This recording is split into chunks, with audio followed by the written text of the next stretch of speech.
Hello, welcome to PlayStation Access. My name's Nathan. I'm here with Dave. Hello. Dave, again. I know you're particularly excited about watching me having played some Code Vein. Well, you've done a few Code Vein videos at this point now, so I'm have. really hoping that you're going to impress me. Look at it. Well, there you you go. Be impressed. I mean, that is a good start. Do you know, this is a new build. It's actually it's a new version of an area which I played at last year's E3. I actually accompanied you to that appointment, and I remember seeing this, so I'm excited to see it again and I'm see. better at the game because I've played it in the meantime, and I understand the game a bit more. The gifts in the bottom right-hand corner, the different classes you can have. They're called blood codes. The companions and how they work, how the co-op works. And this was still really, really hard. My God, all the particle effects and things that come out of the characters are gorgeous. The characters this time look very kind of, they're much more distinguishable from each other, distinct, and they've kind of just got like nice embellishments on them. I found the combat really tricky, and it's really hard to know on an event build like this. Like, this is a timed demo, 15 minutes. Whether this is going to be roughly how hard the finished game is. The things I find difficult, I will lay them out to you. Look how much chip damage I take. This guy seems difficult. You're not agreeing with that? I've just met him. Yeah, I know. So in the end, like, because some areas, obviously, like this is a wider area, so it's slightly better for combat. You can dodge with circle, and dodging is quite effective. But blocking, not my friend. Obviously, different builds are going to give you different strengths and weaknesses, yes. So like attack power and blocking, but this is actually the build which is meant for close quarters combat. Right. So if anyone's going to be, there is one which is like, I'm a super tank guy, but this guy should be, this blood code should be quite good for this kind of thing.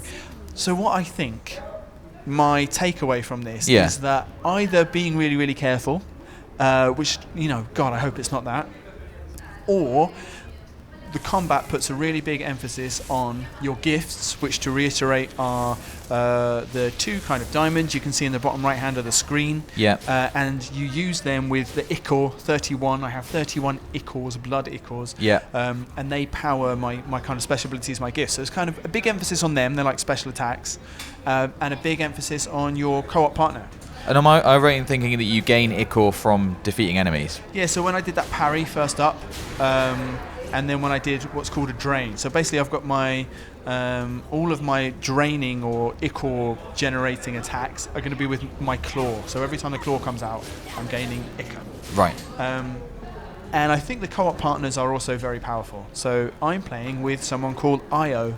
Right. In my last video, it was from the beginning of the game, and she is referred to as Io only at the end of that little bit. So you kind of wake up in this destroyed post-apocalyptic world. She is next to you, and you don't know who she is, but she's like connected to you for some reason.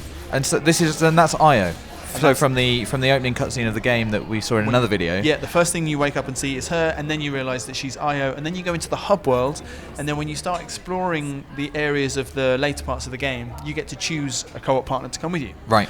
In this build, there were 3 partners. I think I stick with Io because she's the only one who was resurrecting me, and I wanted that. There was another guy. I like that. You say that like she's got a personality. She does all the heavy lifting in this video, so her personality is better than me at the game. But in all seriousness, do you think that she actually, was rezzing you when other characters weren't? Like, do they have those kinds of characteristics? Because it's quite a short demo, I don't know if it's because that's one of her gifts. She's using a gift. Yeah, of course, And I'm not sure if the others have that gift. Right. Or if they have a particular, because they all have their, that was a parry, they all have their blood codes as well. If you're going to choose to tell me every time you do a parry, you're going to point out how few there are. That is also true. So I skipped ahead there because what I'm doing is doubling back to show an alternate route to the same area. So I kind of got to a point where there's like I'm not sure if he's officially a mid-boss, but he's certainly someone who killed me a bunch of times on my previous practice run.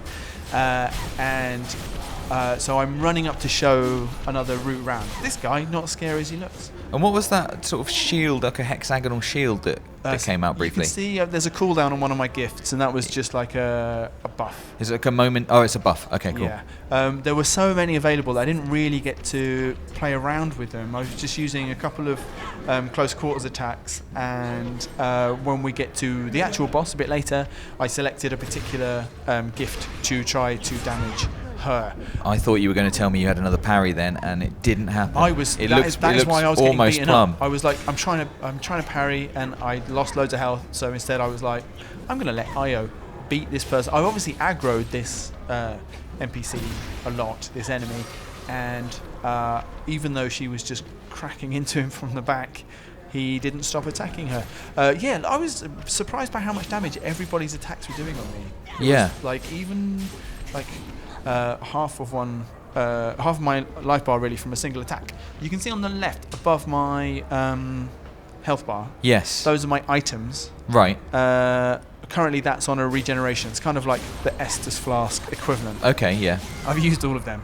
Yeah, I was going to say there's a big 0 under that. So. Yeah, I've used them already. Above that, obviously, I've got right above the health bar is my stamina bar. So there is a stamina bar in this game, and then there's also my focus meter, which I am not quite sure how this works. There's so many systems in this game. Yeah. Obviously, that was a cool bit of dodging from me. Yeah. I was quite lucky that I'm not dead. I ran back up to see what was happening. Io also ran off the edge, I think. I'm going to turn around in a second. I'm like, where's the enemy? Where's everyone gone? So she's there, and I was like, okay, literally paused. Where's the enemy? There he is. The enemy's down there. How would you like a big fall attack? Yes, please. Oh, that was a big fall attack as well. He didn't want that at all. So that actually made things much easier for me. He did not see that coming. At this point, I had no excuse for not going to carry on to the bit where it's a hard person. I see. So that's what we're going to do now. Right, okay. Oh, I'm excited. Going to double back. So yeah, I didn't really get a chance to kind of look through all the gifts, but I'm hoping that this combat at least gives you a sense of the different options you have. You can change your class anytime you rest at Missile, which is like a bonfire. Right. You can change your gifts.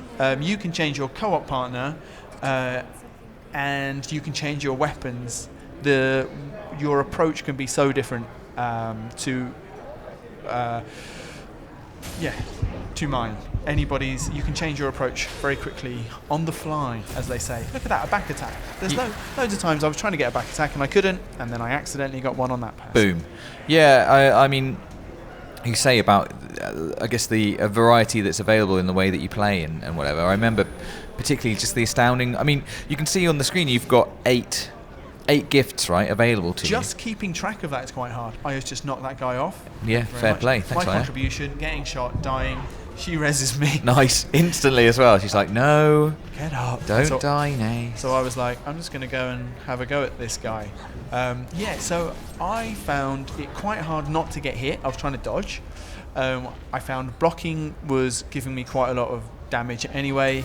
And I was like, what do I do? And then I realized all of my other options, and you can really lean on your co-op partner.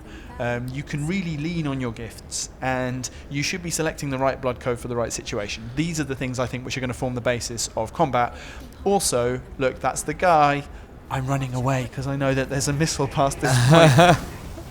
Do you think my plan is going to work, Dave? Well, the fact that you've asked, no. Oh dear. And at this point, well, I was thinking, worked, right? I guess I'll play this through again then. But come on, Io. Yeah, basically that was my. So this is where I realised how powerful the co-op partners can be, because she absolutely hand holds me through this fight. She's aggroed him to the point where, even though I've got a decent melee blood code, and I'm doing him decent damage, at no point is he particularly interested in me. Yeah. Well, that's because he's identified the true threat. Exactly. Nath. And absolutely right. Look what she does. She does a gift attack, puts him on loads of spikes, and then he dies. You know, it's funny because this is, we've had a few Code Vein videos on the channel now. You've played it a few times, and I've spoken to you about it a few times. And this is the first time that I think I've really understood that your co-op partner is really important, and they're not. You kind of think almost like you're escorting them, or they're just there with you. At first, I was like, oh, you've just got a character with you. How cool! But I'm just changing my blood code to a caster class. Okay. Actually, get more Ichor by default, so 30 instead of 20. Right. And that's because I've also changed my gifts so that I've got a ricocheting shot. The boss here is the first stage anyway. Is ice-based. So okay. I thought fire. Look at that. That's a good shout. I should have used on my items. I've also got sort of an anti-freezing potion. Didn't use it on this run through. I've also got daggers, which I think are mostly for aggroing and getting pulling people towards you, pulling enemies, because they don't do tons of damage. But yeah, so like I'm still learning what all the items on top of all these systems. Yeah. Like there's a lot going on, and it's not like I've just come from Sekiro, which is a game which is so focused on you, your reactions, one-on-one encounters. Like everything's on you. You can't summon anyone. Like you can, there are skills and the prosthetics. There's a bit of variety, but it's not like RPG builds. And to come from that to this is extremely different. Yeah. There is obviously skill in this combat, and I'm trying to dodge, and I will have different strategies. Like I knew that attack was coming, so I had to circle and dodge.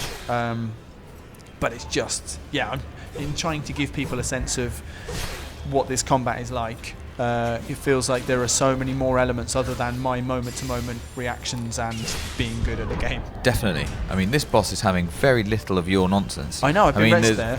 The health bar is quite low, but any time it gets in close to you, I see even you're blocking, but you're still taking a hell of a lot of damage. A big chunk, yeah. I think I was already res me, I was talking, but definitely once. We've been at the exciting part of the boss fight for too long now. Do you know, the time when you could have thrown it away, but you've done it. Well played. To stage 2. To stage 2? No! I know. No. That was my exact reaction. Oh my god. Yeah. I know. She looks fine. She's gone for fire now. Really? Yeah, and I did not have any icy gifts. Damn. So... well, maybe Io's got an idea. Got a plan then. So my plan was to run away. I had 5 Oh my god, that was regeneration. 2 massive hits, and you've gone down to 8 health. I know. It's not a good time for me. Have some more fire, even though I knew fire was probably less effective at this point. It's doing some damage. I think it's a really cool gift anyway. I like the way that it works. And I also have almost run out of Ica at this point.